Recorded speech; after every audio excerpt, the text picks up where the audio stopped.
continue after the break. Here, I was talking about the connection itself and how the word itself to be connected to the reason. So, like, let's say you are saying something like, I would like to go to the university by bus to save time. When you say save time, when you're explaining that in your example, you would say something. When I was in New York City 2 years ago in Harvard University, let's say whatever, and it was too long for me to take the subway because usually it has to stop at each single stop. So people going back and forth in the carpet, and because of that, I always miss the first class or the chemistry class at 8 in the morning. On the other hand, when I tried the bus from the university itself, it has only one route, so it gets there at 7:45. Do you see what I'm saying? When you're talking about the time, you always give more details about the time. You always say 7:45, 8 in the morning. I haven't experienced it like a situation like that. I'm just making it up for you to like get an idea for what I'm saying, alright? So after you get the connection, you always, if you have sometimes, you can say as a result of it. So as a result of taking the bus from the university, I was able to have the class or attend the class that start early in the morning. And because of that, I was able to get A+. You know, even if you have, sometimes you can add that parts, but if not, and you're not feeling comfortable saying that, that's okay. Just the most important part is to have a small reason and also to get directly to the reason and get the connection. Say these three elements and talk about the past and experience and make the connection. Make the connection by saying the same word. If you're talking about the time, if you're talking about money, then you're talking about dollars. If you're talking about time, you're talking about numbers.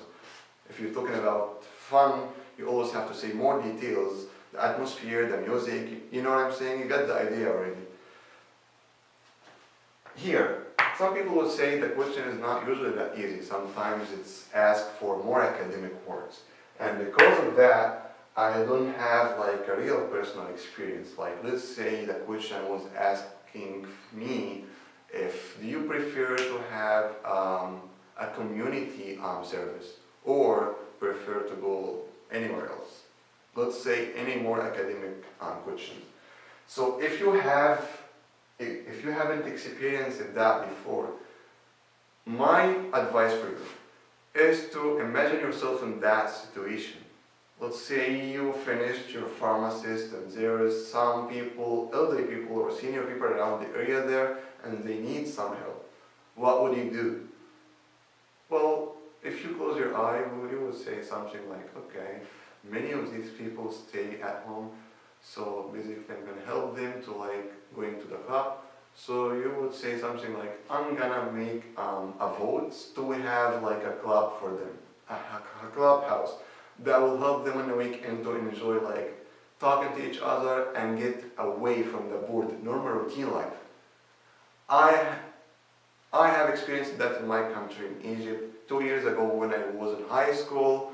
We did that with our neighborhood and it was so much fun. We get to know each other, we know a lot of, you know what I'm saying? It's something, I haven't did that before, but I got the idea because I thought from the brainstorm that it's easy for you to come up with any single thing.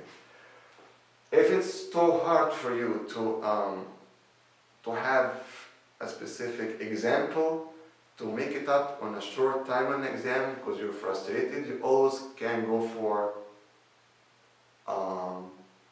I read an article. For example, do you prefer to wake up in the morning or do you prefer to wake up late?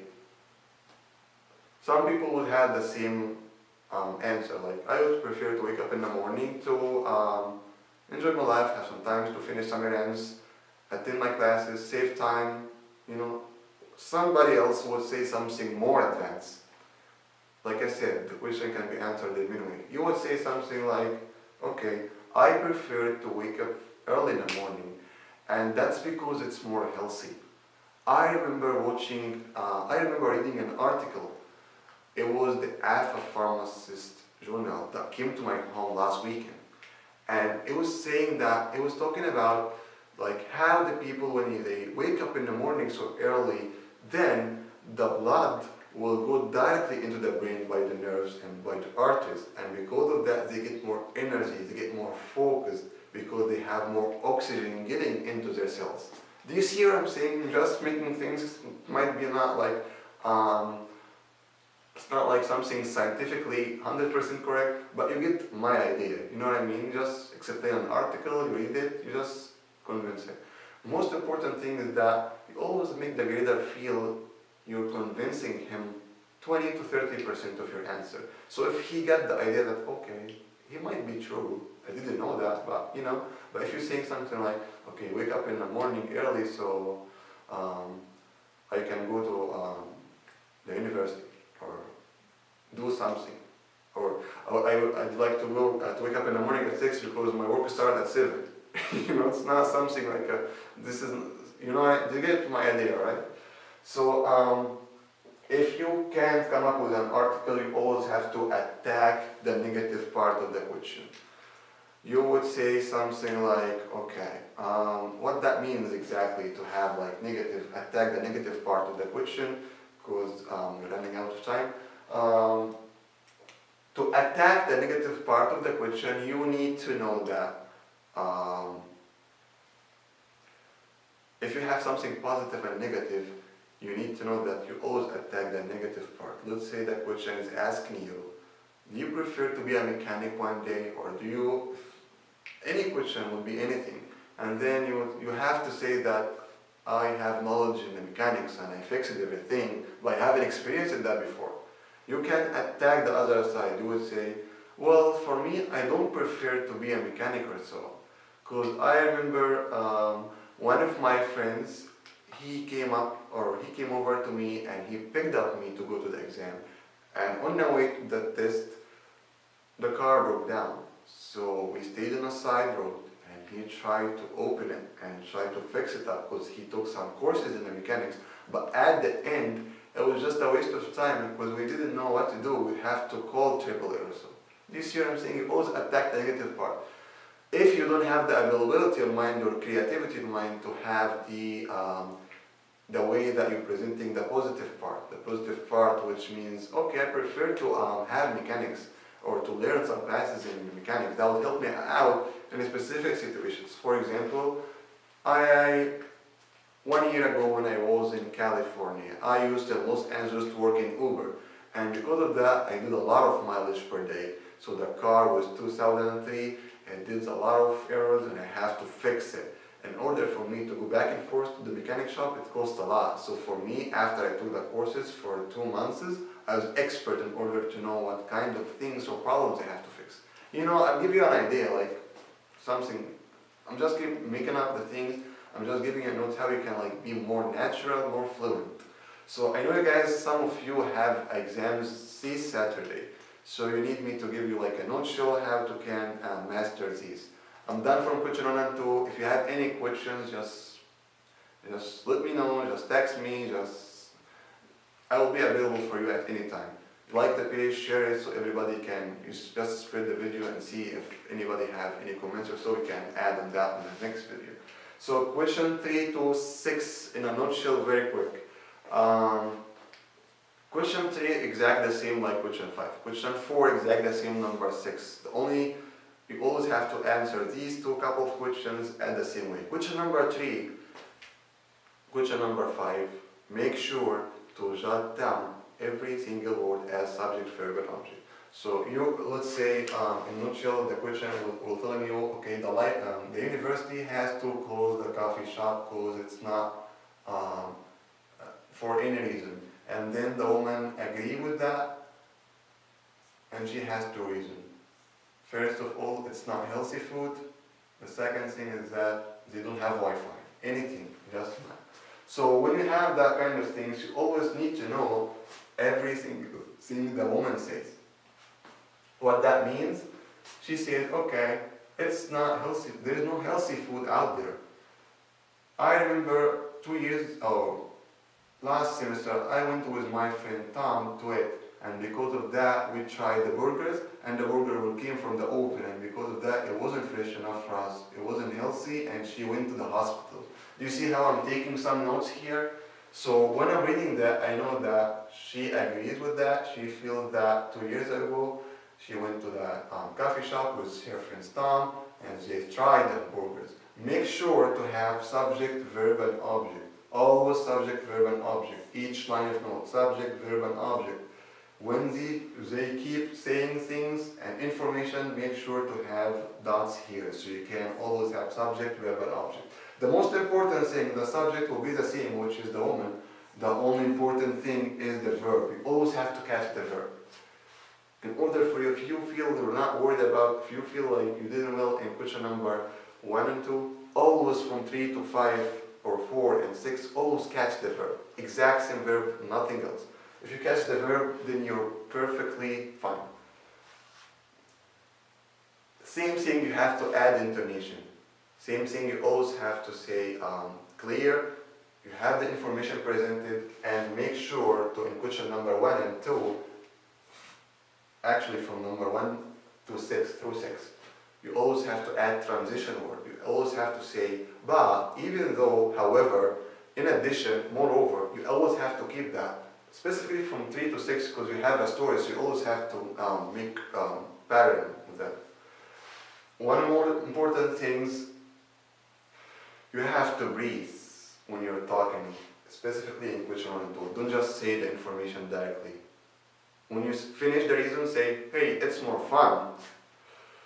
I remember going to, if you say it's more fun, I remember going to, but if you make like a point of silence, you're telling the reader, hey, I finished the reason already. I'm going to explain to you the example. Do you see? So you can focus more for explaining your notes, alright?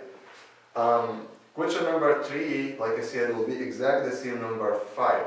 So catch every single thing. And remember, for question 5, sometimes you have to add your own part to convince the grader that that's why you go with that reason. Let's say that issue and the students have 2 solutions. The first one is X. The second is, for me, if I were the woman, I would go for the second solution. Because even though the woman do that, you always have to say that words. You always have to be that kind of fluent. You always have to add, if you have some time to add your part. And I think for students it's fine to go to the library or to go to the university by bus, because we always have a tight budget. We only work as a part-time. You always have to add that kind of a small sentence at the end to convince him. Question number 4 to 6. You always have too much information in that question. That's a summary question, but you need to accurately convey the information presented. So 4 and 6, do the same, subject, verb, and object every single time in each line of notes. And at that preparation time, you always just cross out the information that doesn't give you more details about the definition itself of question number 4 or question number 6 for the subtopic number 1 and subtopic number 2. Alright? So it's, many of you will say what that means, subtopic 1 and 2. If you, it's more advanced, because many of you you have an idea about it already. So here in question number 4, you always have like a definition, and then you have or a word like camouflage, definition, and then they're talking about. So question number 6, you always have the same thing and 2 factors, subtopic 1 and 2, and then definitions and their examples about them. So it's too much information for you to just say it in 1 minute, alright? So you always just be directly, accurately, know exactly what that means. Camouflage, alright? They have a frog. The frog usually used to live in the tropical world, in the tropical areas of Africa, and also in Central Asia and America and all of that things. And because of that, when they get attacked by different animals in the forest, they have to change their, keep telling the story, alright? But you know exactly, and the frog he will say something, the frog has to hide and do all of that things. You always have to know that he's talking about the camouflage. So when you answer the question, you have to cross out the information. Like let's say I go to the school, but the school, the color of the buildings, it's brown. You don't have to say this information. Just get directly to the main point. Do you see what I'm saying? You get the idea for question 4 and 6. Once you do that, the 1 minute will be sufficient enough for you to say exact same thing. Also remember to catch the same verb. This is the most tricky part. Always catch the same verb, because it's always asks you, it always asks you for the accurately convey the information presented. So I hope that gives you a nutshell very well. Practice well, guys, and please keep me updated if you have any more questions. Be well, guys.